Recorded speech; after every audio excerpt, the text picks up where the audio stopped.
একটা ভয়ঙ্কর হাদিস বলেছেন, এই হাদিসটা যতবার পড়ি থরথর করে আত্মাটা কাঁপে। কিয়ামতের দিন আল্লাহ তাআলা অনেক শহীদকে বলবেন, তুমি জাহান্নামে যাও। সে বলবে, আল্লাহ আমি জাহান্নামে যাবো, আমি তো রক্ত দিয়েছি তোমার জন্য, লিইলাহি কালিমাতিল্লাহ,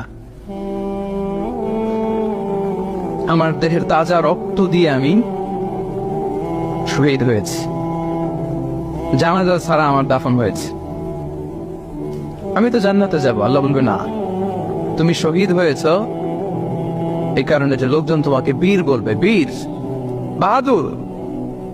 তো দুনিয়াতে তো তোমার বাহাদুর বলছে, তো তোমারে বিশাল যোদ্ধা ছিল, বাহাদুর ছিল, এই খেতাব তো তুমি পেয়েছো, আমার কাছে কিছু নেই, জাহান্নামে যাও, go to the hell fire. অনেক দানশীলকে আল্লাহ বলবে জাহান্নামে যাও। সে বলবে, আল্লাহ আমি জাহান্নামে যাব, আমি তো মসজিদ, মাদ্রাসা, এতিমখানা,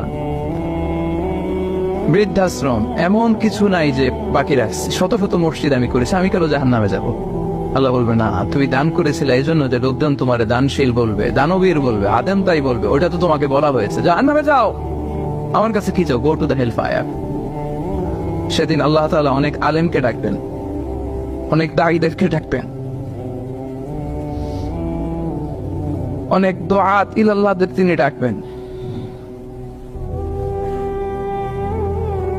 Because of Allah, you never know, but we know, and then we will know.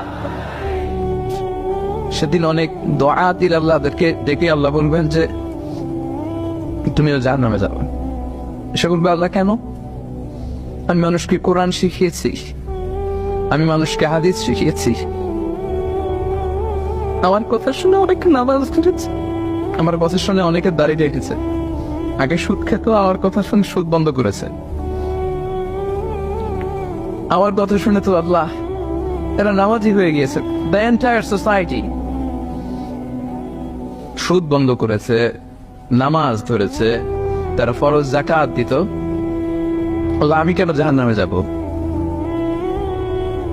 আল্লাহ বলবেন, তুমি এই দাওয়াতি কাজ করেছো, লোকজন তোমাকে বড় আলেম বলবে, লোকজন তোমাকে বড় সেলিব্রিটি বলবে, লোকজন তোমার নামে তাকবীর দিবে, তোমাকে বড় আলেম বলবে, বড় দাঈ বলবে। এটা তো বলা হতো তোমাকে দুনিয়াতে, আল্লাহ না বলে ডাকা হতো তোমাকে,